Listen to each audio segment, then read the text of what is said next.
Olá, boa noite. Um massacre num cinema no estado do Colorado, nos Estados Unidos, na última sexta-feira, reacendeu o debate sobre o controle de armas nos Estados Unidos. O autor de 12 mortes comprou a munição, mais de 6.000 balas via internet. Ele comprou pela internet as balas, 6.000. Aqui no Brasil, desde 2003, o Estatuto do Desarmamento tornou mais difícil o acesso ao porte de arma e estimulou a população a se desarmar através de campanhas de entrega de armamento. Mas um projeto de lei que tramita hoje na Câmara dos Deputados pede a revogação do Estatuto. Polêmica para a discussão desta noite aqui no Conversas Cruzadas.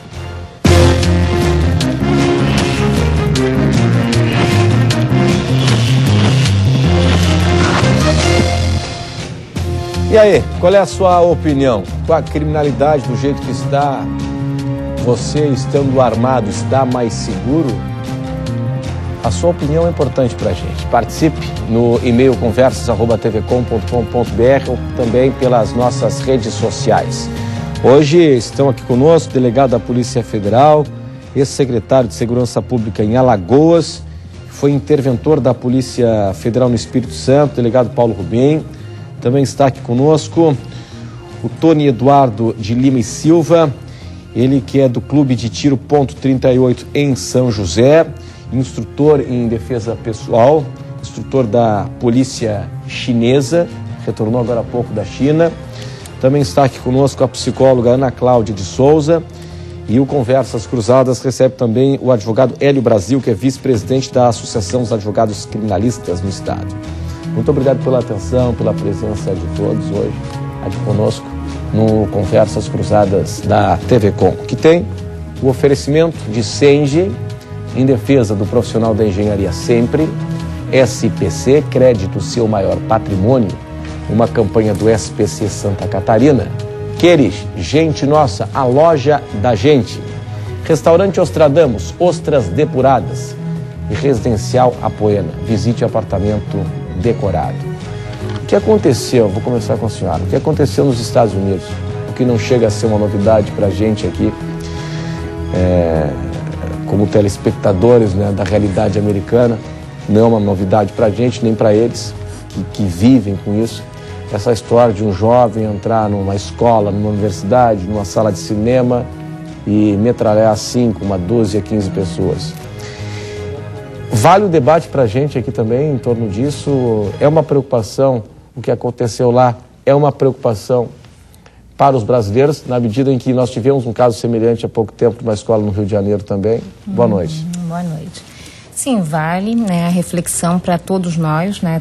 Lá nos Estados Unidos acontece esse tipo de crime porque eles têm uma estrutura, uma sociedade que faz refletir esse tipo de situação nos cidadãos, mas aqui a gente também tem situações parecidas. Só que é importante a gente distinguir duas coisas, né? O caso de Realengo, alguns casos que noticiam aqui no Brasil, como também acontece em vários lugares do mundo, são casos, são situações de complicação psicológica muitas vezes. Esse crime nos Estados Unidos não vai nessa direção. Não vai? O que a gente tem aí, porque a psicopatia ou essa situação psicológica de sofrimento, a gente encontra na situação da pessoa elementos, né, como no caso aqui de Realengo. Era uma pessoa sozinha, sofria bullying na infância, não tinha família, né, foi excluído da escola. Lá não. É um rapaz, né, 24 anos, formado em medicina, pós-graduado, a família inclusive se manifestou. Então é alguém que vem de uma estrutura diferente da estrutura que indica diretamente na direção de uma complicação psicológica. Aí vai muito mais na direção de uma sociedade, de uma comunidade, de uma família onde a violência tem muito espaço. E aí, né, situações de violência geram pessoas violentas, né? Então, aqui também, quer dizer, há vários estudos, saiu um recentemente na América do Sul, saiu um da USP, a respeito dos jovens, do número de homicídios entre jovens, do número de crianças de violência infantil praticada por adultos que sofreram violência na sua infância. Quer dizer, já é um estudo conhecido, e a psicologia dos últimos 60 anos já diz isso, que dependendo do contexto do qual vem a pessoa, ela aprende de algum lugar esse tipo de comportamento. E não é diferente no caso desse rapaz. Bom, aqui no Brasil, há um projeto de lei de um catarinense, deputado federal, o deputado Peninha, Rogério Peninha Mendonça. Ele quer revogar a lei conhecida como Estatuto do Desarmamento, ou seja, ele acredita que a lei como está hoje dificulta o acesso às armas. E a tese dele é que com o crescimento da violência, o cidadão do bem está ficando desarmado, está com dificuldade em se armar e, por consequência disso, ele fica desprotegido, sem a segurança que ele acha que teria com uma arma. Qual é a sua opinião? O senhor acha que esse projeto aqui de revogar a lei do desarmamento seria um avanço ou um retrocesso? Boa noite. Boa noite, Renato. Boa noite, colegas de bancada. Na verdade, o que nós entendemos é que se nós vivêssemos uma sociedade ideal, não deveria existir arma. Não deveria fabricar arma, isso não deveria existir em lugar nenhum no mundo, né? Seria uma sociedade utópica. Mas, da maneira que está, nos parece que é um mal necessário. Principalmente, é claro, para as instituições oficiais, as polícias e entre outros. Nos parece, como bem colocou a nossa colega, que a cultura influencia muito. A cultura nos Estados Unidos é uma cultura de violência. Nós vemos pelos enlatados que eles mandam para cá, para o Brasil, para a gente assistir. Todo dia a gente vê filmes de violência na televisão, e todos vindo de lá, né? Mas não é por isso que a gente sai dando tiro na rua também. Exatamente, mas um dia pode acontecer, né? Esse é o problema. E lá, como é tão liberado assim, não existe um controle. Esse caso de encomendar 6 mil cartuchos pela internet, né? Loucura, né? Qualquer pessoa que tem o mínimo, o cara está se preparando para uma guerra, então vamos olhar para ele, porque alguma coisa vai acontecer. A pessoa, 6 mil cartuchos. E o que não vemos no país vizinho lá, no Canadá. Você não vê isso no Canadá, que também é liberado o porte de arma, né? Você entra lá no Canadá e as pessoas têm portas abertas, né? Não tem essa cultura da violência como é nos Estados Unidos. Nos parece, a gente leu o projeto de lei, ele não quer revogar o Estatuto do Desarmamento, não tem mais controle, não, ele coloca controles, né? Existe uma quantidade de armas que você pode ter, existe a quantidade de munição que você pode ter anualmente, né? Então me parece que isso controla, porque quem é de bem não vai usar, só vai usar em último caso, para a defesa pessoal, independente dos outros. Quem vive no crime, é evidente, a arma vem de fora.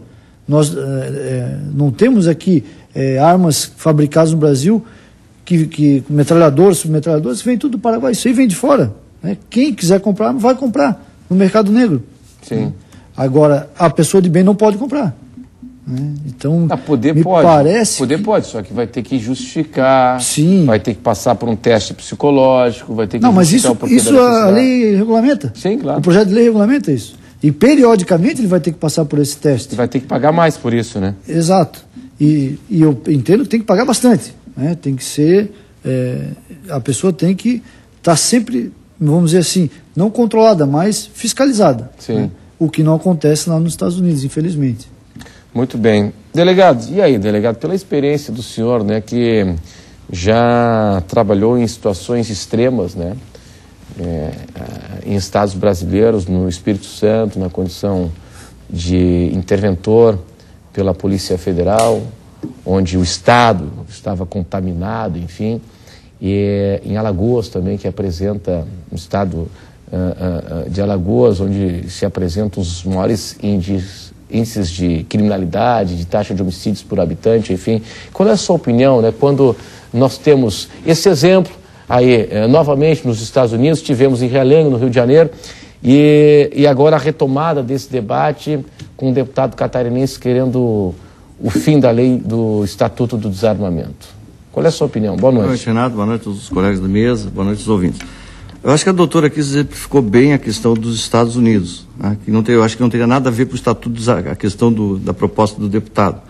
Porque será que a questão da cultura da violência sempre ocorreu, e nesse caso ocorreu, em razão de um filme que também tem uma questão solitária, tem uma questão social ali dentro do filme que poderia implicar essa atitude da pessoa, né? Então, será que ali foram as armas que provocaram aquilo ou foi a questão psicológica do indivíduo envolvido com o filme, enfim, né? Nós tivemos uma situação parecida com essa em São Paulo, em 99, parece que era duro de...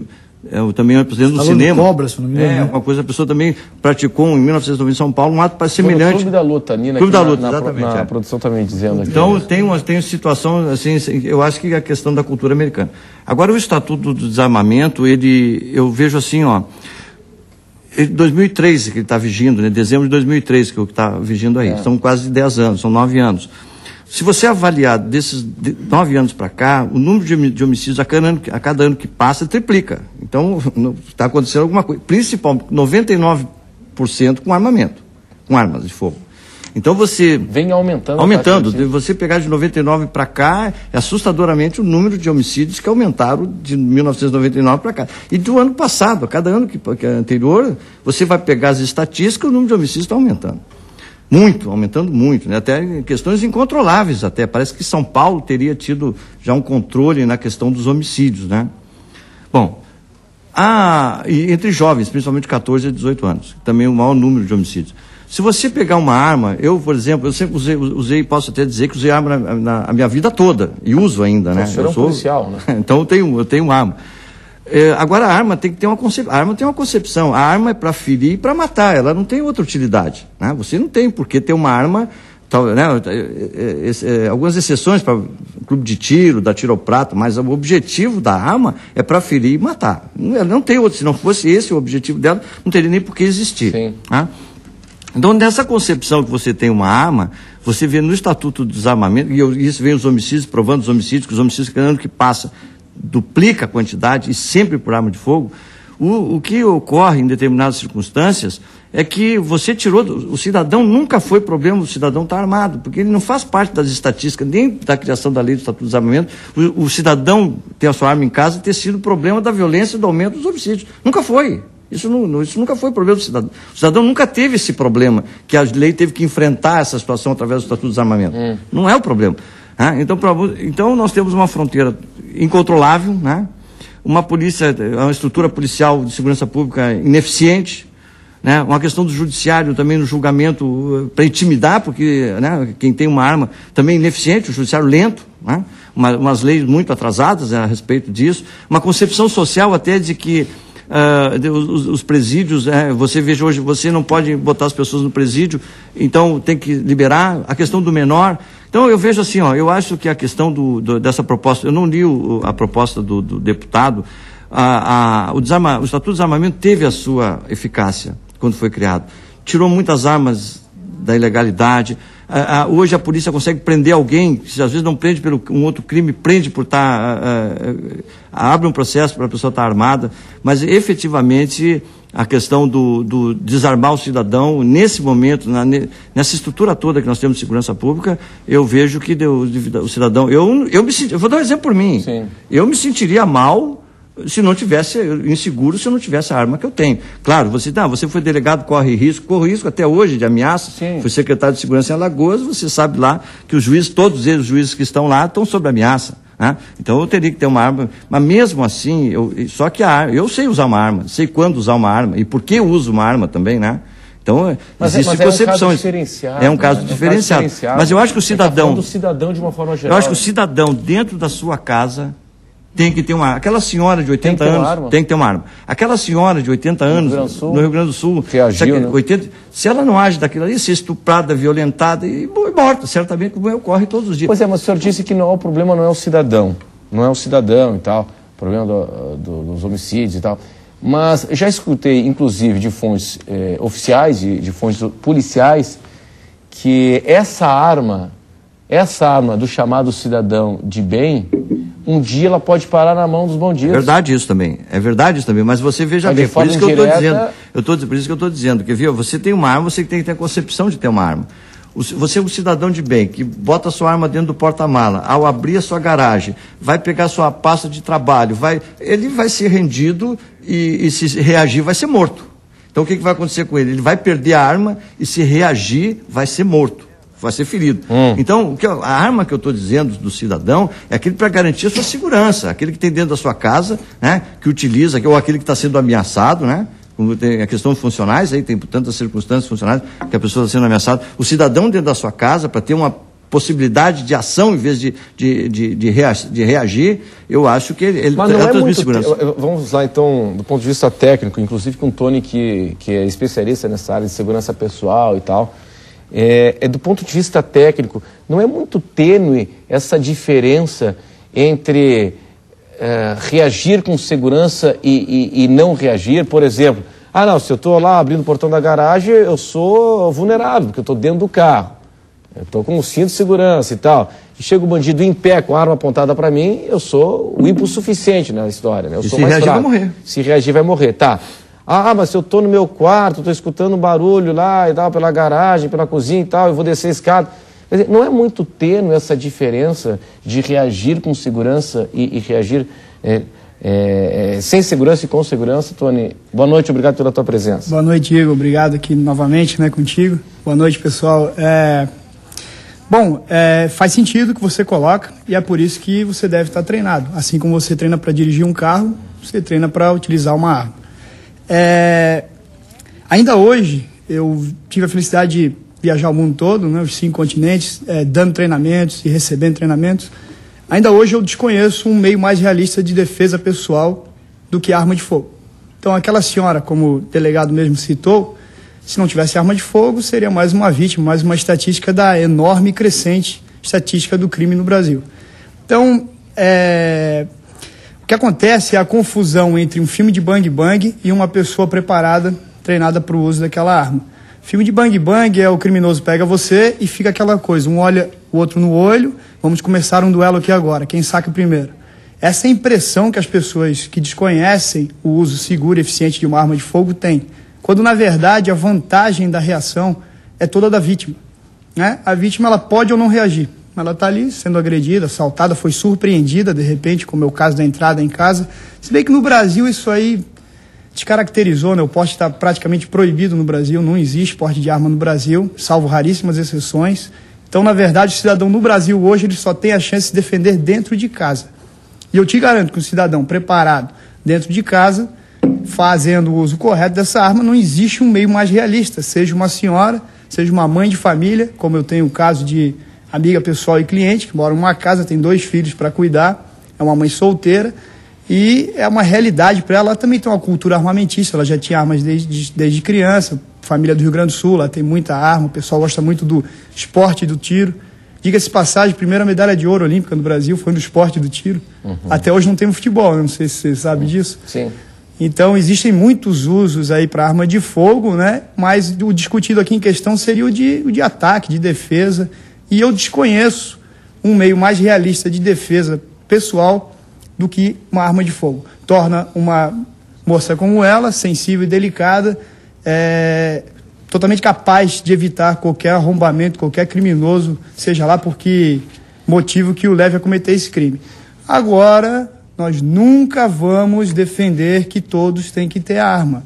As pessoas que assim necessitam, que reconhecem que tem uma família para cuidar, e a segurança pública, assim como a educação e a saúde, está na mão do Estado, ou seja, não está na mão de ninguém, né? Essa pessoa que reconheceu isso, que não vive num mundo bitolado, essa pessoa que pretende utilizar uma arma para se defender, que o faça com segurança e procure treinamento para isso. Nunca negamos isso. E o projeto de lei do deputado Peninha sugere curso de tiro, você para comprar arma, assim como é a lei de hoje. Sim. O que ele fez ele tornou possível o acesso, o que hoje está perto do impossível. Agora é interessante isso, né? Porque hoje se passa a ideia, até na discussão, de que não pode ter a arma. O senhor falou que na dificuldade de se portar a arma, né? De portar a arma, de circular com ela. Agora, ter em casa Isso. E isso não está proibido. Cidadão comum mostrando que, olha, eu me sinto ameaçado, eu tenho um filho pequeno, então eu chego tarde em casa, sou um lojista, sei lá, sou um profissional liberal. Renato, se ele mostrar essa necessidade e passar pelo teste na Polícia Federal, psicológico e tal, ele vai ter condições de... É importante colocar uma coisa muito importante então, aqui. O brasileiro, ele votou... no desarmamento, ele votou 2005, pelo direito de comprar de ter arma. Mas é importante colocar uma coisa, Renato, isso é muito importante, isso é dado da Polícia Federal, né? A gente trabalha com dados oferecidos por quem está registrando as armas. Em Santa Catarina, na figura do superintendente delegado Ademar Stocker, funciona desta maneira que você colocou. O cidadão que cumpre os passos legais pode adquirir uma arma de fogo, seja para a sua defesa, da sua residência, seja para uma eventual prática desportiva. Em muitos estados no Brasil, e eu incluo São Paulo, você leva 6 meses em São Paulo, 6 meses para sair a autorização de compra, em sua maioria negativa. E aqui, como é que tá? Aqui saem porque é discricionário essa questão, né? A questão tanto do porte como da coisa, ela é discricionária em certo aspecto. Tem aqueles requisitos ser preenchidos, né? Mas apesar daqueles requisitos às vezes preenchidos, a autoridade policial pode indeferir, né? Na verdade, delegado, vou até além disso, né, delegado Paulo, a vontade política é muito forte do cidadão não se defender.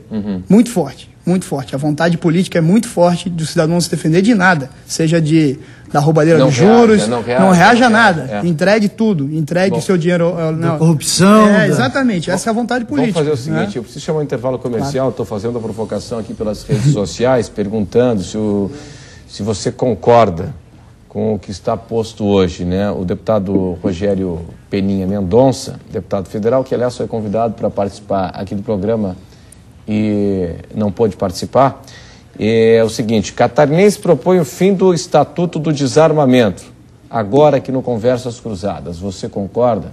Daqui a pouco as opiniões de vocês. Até já.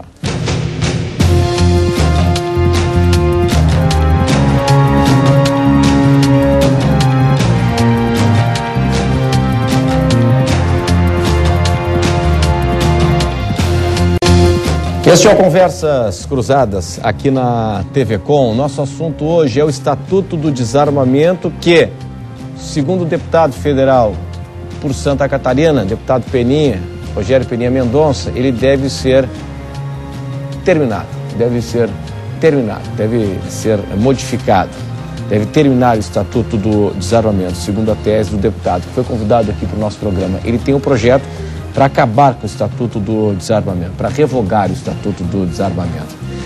Porque hoje o Estatuto, ele fechou um pouco, não é que não pode comprar arma, pode, só que é mais caro e é mais difícil, tem que passar por testes na Polícia Federal, responder questionários, tem que passar por um teste psicológico, enfim, fechou-se mais a porta. Abrindo-se a porta para a compra, não está proibida a compra, mas a porta está mais fechadinha. Abrindo-se mais a porta, porque se trouxe a informação agora há pouco que o Estatuto não reduziu em nada.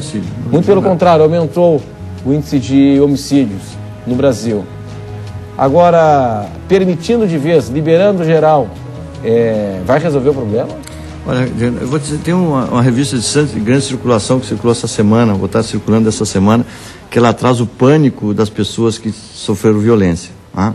Em todas elas você vê que se ela tivesse tido uma arma, ela teria talvez não passado por aquele trauma. Quase todas elas. Ou não estariam lá para responder também, né? E outras, inclusive, morreram. Elas foram assassinadas porque não tiveram nem oportunidade, se tivesse armado ou não. Saíram no carro, a pessoa chegou, assaltou e deu um tiro na cabeça dele. Né? Então, você fica assim... Hoje você não pode confiar no Estado em matéria de segurança pública. Não há Estado brasileiro, você vai confiar em segurança pública. Isso é impossível, né? Se você botar a sua vida, a garantia da sua vida na mão do Estado, você está morto. Ainda mais se você for uma pessoa que por alguma razão tem que se expor com dinheiro, com viagem, com violência, com juiz, enfim, promotor, todo mundo não pense que o Estado vai dar para ele essa garantia. Então, por essa razão, nesse momento, nas circunstâncias do Brasil, né, Brasil sem fronteiras, sem nenhuma fiscalização, impossível até as fiscalizações, eu vejo que o Estatuto do Desarmamento, o cidadão tem que ter o direito de ter a sua arma. Isso é pacífico. Nesse momento, o cidadão tem que ter direito. Claro, tem que ter treinamento, tem que ter alguma coisa. E outra coisa da arma ser cara também, às vezes você pega para um dono de uma tendinha, que tem que, né, vende ali seus alfaces, e um verdureiro, alguma coisa ali, que tem que botar grade, o cara é ameaçado ali. Às vezes, se ele testemunhar um crime, ele vai ficar quieto. Ele não é louco de dizer que foi o fulano de tal da rua dele que matou, ele vai ser assassinado, né? Porque ele também não tem nem a possibilidade de pensar em querer ter a sua segurança, porque é impossível, né? Ele não vai, às vezes, não vou pagar R$4.000 por uma pistola, que hoje talvez é o que está custando uma pistola aí, né? Sim. Então, às vezes, ele opta, e aí às vezes opta até por morrer, ser covarde, ser agredido, ser violentado, né? E você passa por isso. Eu vejo que nesse momento o cidadão tem que ter uma arma. Tá, e a tese pró-estatuto de que muita gente morre fruto de acidente com arma de fogo no Brasil? Não só acidente, né, Renato? Porque assim, uma coisa que é importante, que eu acho que no Brasil a gente sempre faz a reflexão ao contrário. A gente sempre tenta fazer um paliativo ao invés de lidar com um problema de base. Juntando um pouquinho antes de falar disso do massacre nos Estados Unidos. Aquele tipo de crime, como aqui no Brasil, o tráfico, uma série de crimes e de violência, não tem nada a ver com desarmamento ou não desarmamento, porque essas armas não são legais, né? Elas vêm de outros lugares. Era fusível também, que estava aqui, não se compra fuzil, né? Falaram, né? Quer dizer, vem de fora, vem de contrabando, vem de forma ilegal. Agora, o que é problema pensar aí é que não só os acidentes domésticos, como também o aumento da violência do crime de ocasião, não do crime premeditado, ou não do crime, né, do bandido aí, mas do crime de ocasião. Está lá no trânsito, as pessoas estão armadas, ou supõem que vão lá. Agora a gente tem o seguinte, as pessoas discutindo. Um bate-boca, no máximo, o sangue ferveu, pega a arma e mata. Agora, como é que é, e a gente tem casos, mesmo com a proibição da arma, de pessoas que portam armas e que numa situação como essa se atiram. Como é isso, à medida que se abre espaço para mais pessoas possuírem, né, para liberar esse tipo de posse de arma, para que se possa, numa situação dessa de cabeça quente, porque eu acho que o outro pode estar armado, eu atirar. Porque isso é muito comum, infelizmente. É muito comum, né? Quer dizer, a gente não está falando de uma situação ideal, como falou o Tony, de uma situação em que as pessoas têm uma boa educação. De todas as pessoas bem equilibradas, que só vão utilizar a arma no momento de ameaça só para se bandido, defender, né? E tal. Quer dizer, a gente vai ter que entrar numa discussão. O que é me defender? Quando um cara me ameaça no trânsito, eu estou me defendendo. Né? Sim. Aí eu posso usar a minha arma, porque estou usando, né? Estou considerando que ele está me agredindo, então eu estou me defendendo. Né? Aí fica, assim, iludir a população, considerando que se eles portarem uma arma, né, usada, né, vamos dizer, é alienante até, as pessoas se considerarem mais seguras porque vão portar uma arma. Elas têm que ter bastante consciência e serem, né, a gente sabe que isso é difícil aí, é uma reviravolta grande aí no Brasil, mas na verdade é uma questão de exigir segurança pública. Os policiais é que sabem como usar as armas, eles sabem o momento de usar, eles sabem como matar e como usar sem matar. Né? E uma pessoa comum, por mais, né, e a gente vai falar de novo, se a gente não tem educação de qualidade, se a gente não tem escola pública de qualidade, o governo vai proporcionar escola de tiro para as pessoas aprenderem a usar as armas? Né? Isso é uma situação especial, não é a situação, né? Então a gente não pode liberar sem qualidade de especial para uma pessoa que vai poder usar essa arma sem ter preparo. Né? Então a gente está falando de vamos desarmar para todo mundo, mas quem é que vai ter acesso a esse tipo de preparo? Uhum. E aí, Tony, essa mas... questão dos acidentes domésticos, né? E também da reação passional numa briga de trânsito, briga de vizinho. Renato, então a gente já conversou algumas vezes aqui anteriormente, inclusive eu tive em 2005, no ano do referendo, a gente estava conversando naquela época, e essa questão ela é muito séria, como o delegado Paulo colocou, uma questão de segurança pública, assim como outras, né, questões, ela não pode ser tratada por pensamentos ideológicos, ela tem que ser tratada por dados verdadeiros, né? Em 2005, na época do referendo, eu pedi aos meus debatedores que trouxessem uma situação de crime envolvendo uma arma legal. Em 2003, antes do estatuto, o estatuto é de dezembro de 2003, então naquele ano eram 20 mil portes somente em Santa Catarina, 20 mil portes de arma, andar armado em cidadãos comuns só em Santa Catarina. De 2005 a 2009 não chegou a 100. aqui em Santa Catarina, e hoje deve ser em torno de 200 e alguma coisa. Número muito pequeno. Então, o que acontece é o porte não existe mais, né? E os meus debatedores nunca trouxeram. Então, o crime passional, o crime emotivo da pessoa doente, etc., a gente nunca vai evitar. É impossível legislar sobre a loucura, como falou o primeiro-ministro em inglês certa vez. Você não pode prever um louco de cometer um ato criminoso. Não tem prevenção. Não tem prevenção, não tem lei, não tem nada. Agora, dados, eu desafio novamente, né, os internautas aí, por favor, que me digam um crime cometido por uma arma legal, por uma arma com porte, como eu pedi, eram 20 mil, Renato. Eu pedia 1, eu não pedi 10%, eu pedia 1. Então, mais uma vez, fortalecendo o que o delegado colocou, não é a arma que eu tenho, não é a arma que o meu aluno tem, não é a arma que a senhora que vai defender a sua família tem.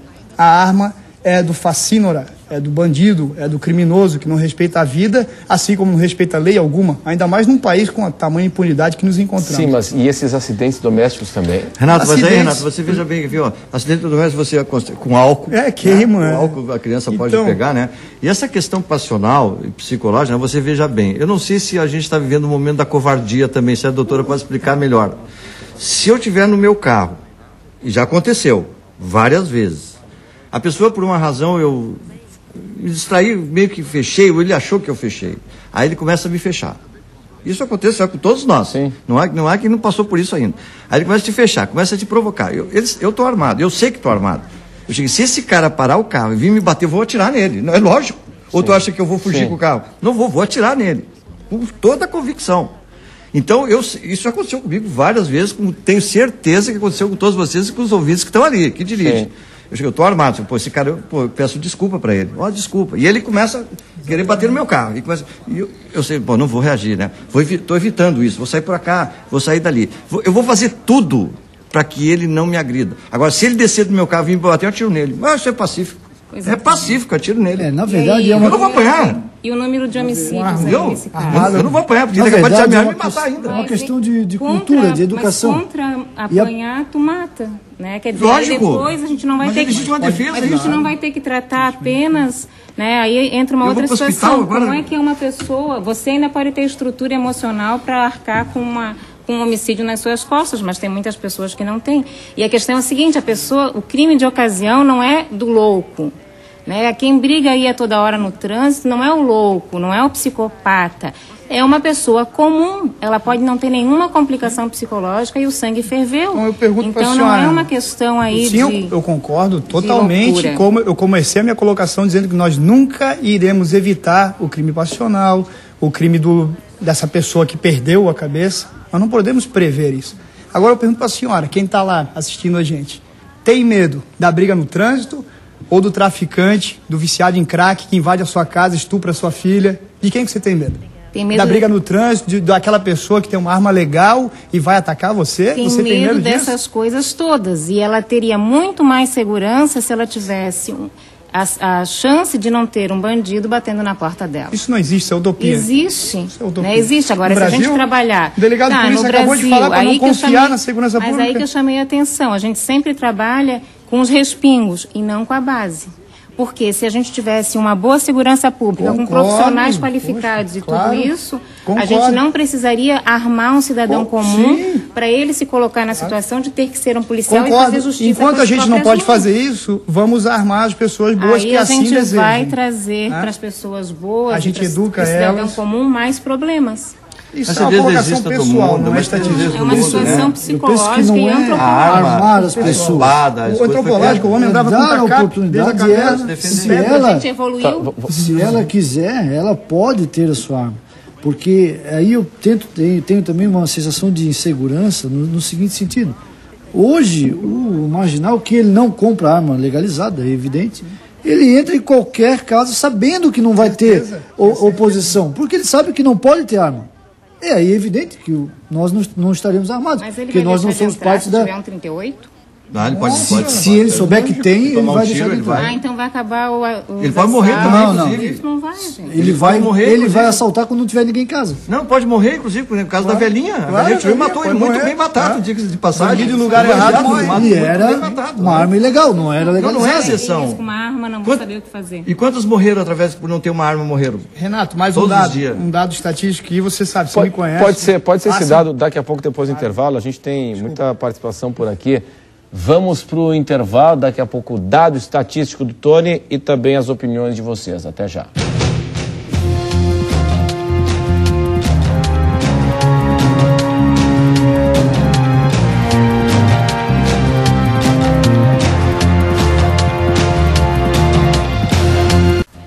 Tem um projeto de lei do deputado Peninha, deputado Rogério Peninha Mendonça, catarinense, deputado federal, projeto esse que está tramitando no Congresso Nacional e que pede a revogação do Estatuto do Desarmamento, facilitando assim ao brasileiro, cidadão do bem, a possibilidade de comprar arma, justificando a necessidade e tal, ele vai lá e compra a sua arma. Hoje acontece assim, só que é muito difícil, cidadão, comprar a sua arma e ter o porte de arma praticamente impossível, como estava nos dizendo agora há pouco aqui o Tony, que é o nosso convidado. E aí, qual é a sua opinião? Nós temos aqui o Pedro Bertolino Silva. Se não fosse permitido comprar a munição, ele está fazendo uma referência aqui ao caso lá do rapaz nos Estados Unidos, no Colorado. Se não fosse permitido comprar a munição, ele compraria no contrabando, como faz o crime organizado. Se a sociedade armada pudesse evitar tais crimes, não teria acontecido nos Estados Unidos. O Gerson Camarote, agora na Globo News, pondera que armar a sociedade não vai significar nada contra a violência e somente pode piorar. Isso é óbvio quando analisamos historicamente o uso de armas pela sociedade civil. É o que diz o Pedro. Aí o seguinte, o Gelásio Pires, arma ilegal também é a arma legal furtada do cidadão de bem. Renato, arma ilegal também é aquela arma que um dia já foi legal. Claro. Furtada do cidadão de bem. Nós estamos falando de violência e homicídio. Violência e homicídio.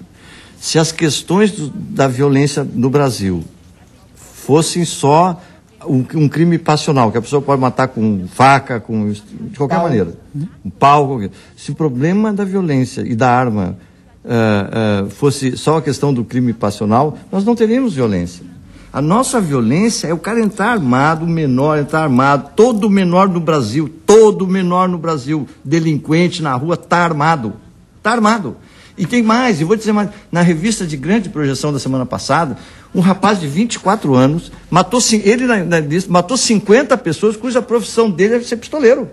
A minha profissão, eu mato e não tem, está na revista de grande projeção semana passada. Eu matei 50 pessoas. E que você mata, não, para mim é tranquilo, aquilo é profissão. Eu vou dizer mais, é um absurdo, mas o ser humano é assim. Tem esses malucos aí, você tem que ter uma proteção. Lá tem uma determinada cidade em Pernambuco, quase divisa com Alagoas, que tem uma praça. Ela é muito famosa porque se reúne pistoleiros ali. Então você contrata 2 mil, a 10 mil, a 50 mil, a morte. Quando você prende eles, aí você fala, por que você matou o cara? Ele até religioso tem família. Não, quem tem problema com ele foi o cara que me contratou, só fui lá cumprir meu serviço. Rapaz, os caras te dizem isso e é o depoimento. Agora tu imagina, está na revista de grande circulação da semana passada, esse rapaz, 24 anos. Agora tu imagina se aquele louco é contratado para me matar. Eu vou dizer, ele matou um jornalista no Maranhão, agora em abril, esse maluco. Agora tu imagina, Ele é menor de idade? Não, está com 24 anos 24. Agora. Ah, tá, 24. Ele matou um jornalista agora em abril, no Maranhão. Agora tu imagina, esses loucos tá cheio por aí. Mas tu acha que eu não vou atirar nele se tiver oportunidade? Agora lógico que vou. Agora a questão é assim, a pergunta é anterior. Como a gente está aqui reunido falando um dos pontos é o massacre nos Estados Unidos. Como foi possível a sociedade americana produzir, como aqui no Brasil, como em outros lugares também se produz, em maior e menor quantidade, uma pessoa como aquela? Pela cultura da violência. Então vamos voltar à questão. Se aquela pessoa não vivesse numa comunidade violenta, numa família violenta, onde a violência fosse algo incutido nela, ela jamais se armaria daquela forma. Ela não precisou da legislação para comprar aquela arma ou não, porque se não fosse permitido, ela arranjaria por outra via. Mas ela seria outra pessoa se ela tivesse outra educação, outra compreensão da realidade do que o racismo, do que o exterminamento aí de pessoas que não fossem da raça pura, né, a exterminação. Então, se não tivesse uma educação de base, que ele teve algum espaço, ele aprendeu isso de algum lugar, em algum momento ali na família, na escola, na comunidade, ele aprendeu a possibilidade de ser na violência. A gente está vendo isso acontecer e a gente vai produzir mais e mais casos desse tipo. A título de garantir ao cidadão segurança, as coisas estão invertidas aí, porque aí volta aquela questão toda. Como é que um rapaz como esse foi produzido? Por uma sociedade violenta. Aí a gente vai fazer a nossa sociedade ficar mais violenta a título de defesa do cidadão para produzir outros crimes e aí como é que a gente resolve esse outro problema muito maior? Mas o cidadão não é violento. E concordo com ele. O cidadão não é violento, Esse ele está menino dos armado. Estados Unidos não é um cidadão. Não, mas é outra cultura, eu estou dizendo, o cidadão está armado. Com o seu raciocínio. Mas é que cidadão hoje nós já estamos na violência. Não tem cidadão violento. Eu defendo a extinção do presídio, de pena privativa de liberdade. Só que hoje a gente precisa para conter alguns que estão aí, como esse que com 24 anos tem 50 mortes nas costas. Esse cidadão é obrigado a estar preso. Ele não pode estar fora conosco. Problema. Eu defendo a extinção, mas eu entendo. Mas e até a gente, porque tudo começa evidente na educação. Né? Claro. Pitágoras, há 2.500 anos atrás, dizia: eduque as crianças para não precisar punir os adultos. Exatamente. Mas é por óbvio.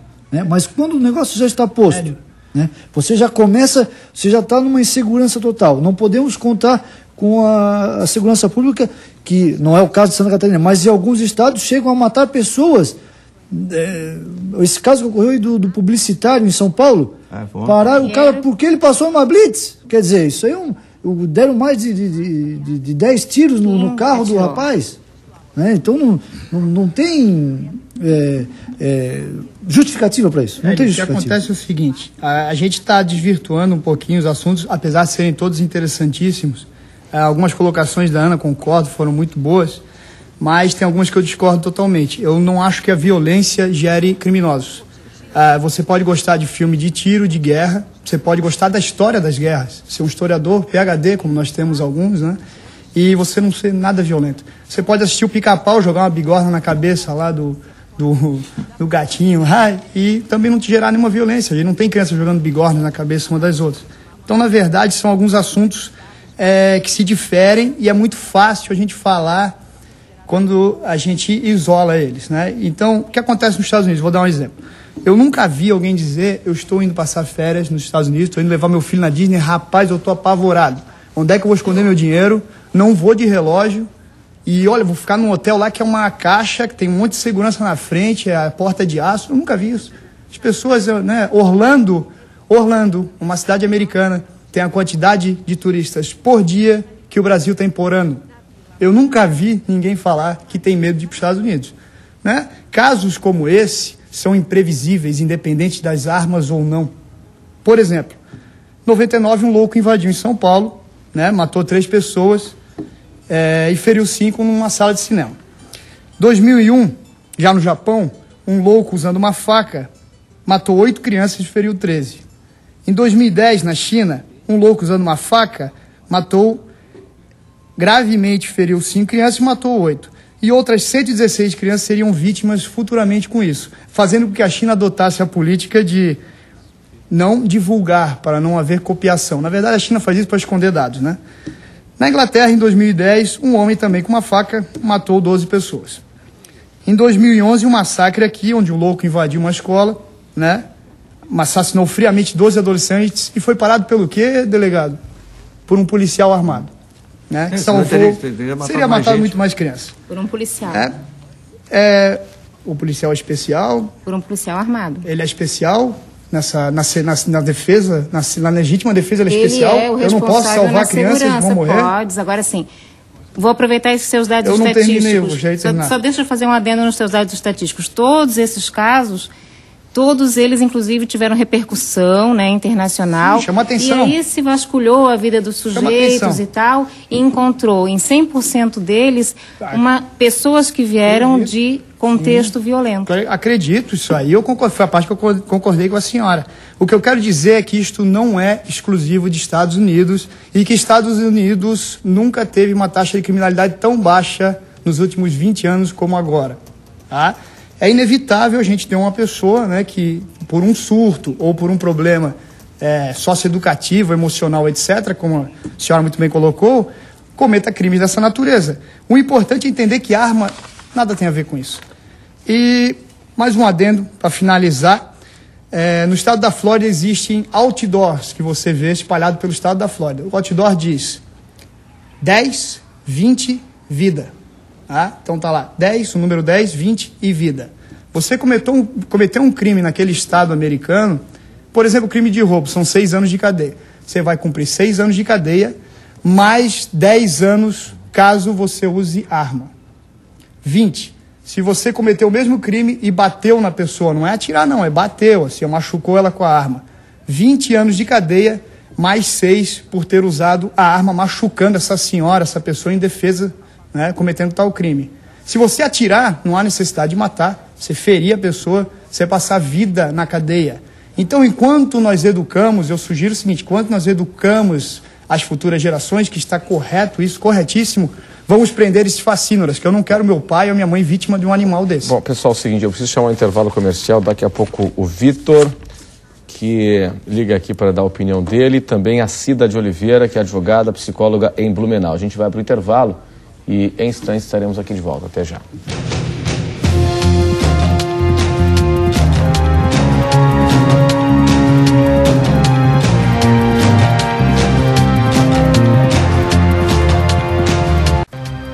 Conversas cruzadas aqui na TV Com. O deputado Rogério Peninha Mendonça, tem a proposta no Congresso Nacional de revogar o Estatuto do Desarmamento.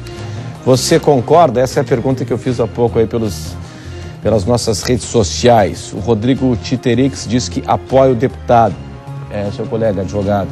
O André Gaidzinski, que é empresário, não concordo pelo que foi gasto com o plebiscito, mas se continuar não fiscalizando nos morros, sou a favor. É o que diz. Aqui o Cal Queires. Concordo sim.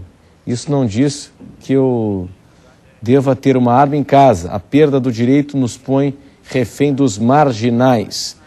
Eu tenho aqui a participação do André Nunes. Gostaria de saber quando os direitos humanos vai ajudar uma família vítima de algum marginal utilizando arma de fogo.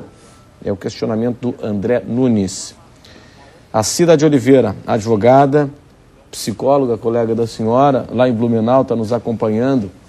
Ela liga indignada para dizer que é contra o uso de armas domésticas. Ninguém que sofreu uma violência é a favor de armas domésticas. Perdi um filho de 13 anos, assassinado por acidente por um amigo que achou uma arma em casa. Toda razão. No caso isso é um negócio delicado, né? Só ela para nos dizer o que representa isso. Né? E isso não é um número baixo de ocorrências. O que a gente falar aqui, eu acho que enfraquece o nosso argumento, porque só ela para dizer, né? Eu sou psicóloga clínica há 18 anos. Eu não tenho nenhum caso de pessoa que morreu em assalto, mas eu tenho alguns casos de pessoas que morreram por suicídio e por acidente com arma. Na verdade, e é uma estatística também. Tem uma estatística norte-americana, onde é confiável a estatística, né? Em que o que mais mata é a piscina. Alguém já pensou em tirar a piscina aí dos clubes e de casa? O que mais mata a criança disparado é a piscina, seguido pela bicicleta. Então, é horrível o que aconteceu com o filho dela e, infelizmente, vai continuar acontecendo porque é um acidente, uma fatalidade. Na verdade, ali o projeto de lei, Renato, na verdade, ele não revoga totalmente o Estatuto do Desarmamento. Ele só regulamenta algumas coisas, né? Vai ter que continuar fazendo curso de tiro, você tem que se preparar para usar uma arma. Ele facilita a compra, né? Não é qualquer um que pode usar. E ele não obriga ninguém a comprar. É possível, mas é uma compra que já é possível. Ele não obriga ninguém a comprar. É uma regulamentação meio né, vamos dizer, uma permissividade, na verdade é um chover no molhado, porque assim, quem precisa usar a arma já pode usar. O cidadão comum, que não tem condições, né, nem, vamos dizer, estruturais para usar a arma, ele devia ser induzido, o debate devia surgir de forma que essas pessoas fossem incitadas não a exigir o porte de arma, mas a exigir que elas fossem protegidas por quem de direito devia protegê-las. Tudo junto, vamos fazer tudo junto. E, na verdade, o deputado Peninha foi muito feliz porque Rio de Janeiro é proibido, desde 2003, a compra legal de armas de fogo. Rio de Janeiro é proibido. A maioria dos estados nordestinos, igualmente. São Paulo, ano passado inteiro, não saíram 40 portes de armas em São Paulo. Então deve ter saído algum dos donos do Brasil que tiraram porte de arma, né? Então o direito de defesa foi extraído do cidadão, sim, desde dezembro de 2003. Bom, vamos lá aqui para atender o Vitor Malheiros. Ele diz assim: boa noite, Vitor. É uma pena discutir novamente esse assunto, desarmamento, porque desde o referendo de 2005, o Estatuto do Desarmamento passou a ser inconstitucional, diz ele. O direito de defesa é um direito do cidadão. Quem mata não é a arma, é o cidadão. Nunca vi uma atirar sozinha. Caso amanhã um louco invada uma escola e coloque fogo com gasolina, vamos proibir a gasolina? Primeiro o Estado acaba com as armas, agora com um cachorro de grande porte. O próximo passo é acabar com cadeado, depois portas, depois cofres. É o que diz aqui o Vitor. Obrigado, Vitor, pela sua opinião. Pessoal, nós estamos aqui, faltando mais um minuto, então vamos tentar dividir aqui em 20 segundos para cada um. Opinião final, delegado, por favor. Eu vejo assim, o que a doutora disse aí, isso aí, né, cada vez que a gente lê Sócrates, Aristóteles, a gente se embebece nessa cultura toda, mas não é a nossa realidade. Eu estou dizendo aqui, o cidadão ter o direito de se defender, coisa que o Estado hoje não lhe permite. Se um dia o Estado lhe permitir, voltamos a discutir novamente. Tony. O delegado de Polícia Federal, autoridade aí, é livre hoje de fazeção de média, acredito, né, que deve ter sido assim a sua carreira. Agradeço pela sua contribuição, e ele colocou exatamente: a arma não mata ninguém, é as pessoas más. Nós temos que lembrar que existem pessoas más. Hélio. Também, da mesma forma, comungo da ideia, e penso que nós temos que investir pesadamente na educação, certo? E em segurança pública, né? O Estatuto do Desarmamento é um direito do cidadão. Ana Cláudia. No caso dos Estados Unidos também tem uma outra polêmica. Eles estão proibindo o uso de psicotrópico. O psicotrópico ele não mata sozinho, a pessoa tem que tomar. Mas eles estão regulamentando por quê? Porque há muitas pessoas morrendo por uso abusivo de psicotrópicos. Então isso é importante pensar, né? Em relação à arma também. A educação em primeiro lugar. Se a gente começar pela ponta, vai sempre dar errado. Pessoal, muito obrigado pela atenção de todos hoje aqui conosco no Conversas Cruzadas, em especial para vocês que nos acompanharam. Estaremos de volta amanhã. Conversas Cruzadas, quem decide tem opinião. Assiste. Tchau.